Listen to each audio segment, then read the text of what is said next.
وزير الصحة والسكان وإصلاح المستشفيات عبد الملك بوضياف أن هناك محاولات هدامة للنيل من مجهودات طبيب الجزائري مخترع دواء السكري، وأضاف لدى نزوله ضيفا على فروم الإذاعة أنه طبيب يتعامل مع مخبر سيدال منذ 11 سنة وليس مشعوذا وابن عائلة ثورية، ولولا والده لكان متواجد بإحدى مراكز الأبحاث العالمية.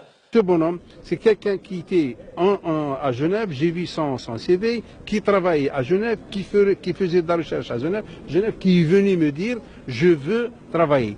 Directement en contact avec la Saïdal dans le temps, ils ont travaillé, ils ont développé beaucoup de choses que vous ignorez, je suis sûr et certain. Saïdal, ce n'est pas un charlatan, Saïdal c'est un médecin chercheur connu, c'est un médecin qui était en Europe et que j'ai fait venir moi-même, qui est en train de travailler, qu'on le laisse travailler.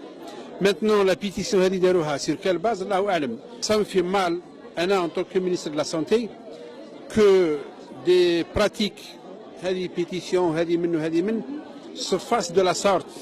Pourquoi? Parce qu'on n'est pas un secteur ordinaire, nous sommes l'élite. احنا بالسيد شجعناه ونشجعوا اليوم وغدوه. احنا في الجزائر يفتح يا رزاق مازال ما كان والو، بدات الضرب وكذا والدنيا تقريبا الانساني راح يقول باللي سيسون دي لابوراتوار اللي راهم ورا هذا، ماهمش لي لابوراتوار، احنا اللي في بينا هذا الشيء، هذا لازم نشجع، لازم نقبل المبادره في حمله في معليش اعتقلوا انها شعوذه، معليش اللي هو هذا طبيب انا نعرف كشخص. نهني الشعب الجزائري بهذا الانتاج اللي انا متاكد بلي راح يكون يخلق يعني ثوره كبيره جدا في هذا المرض.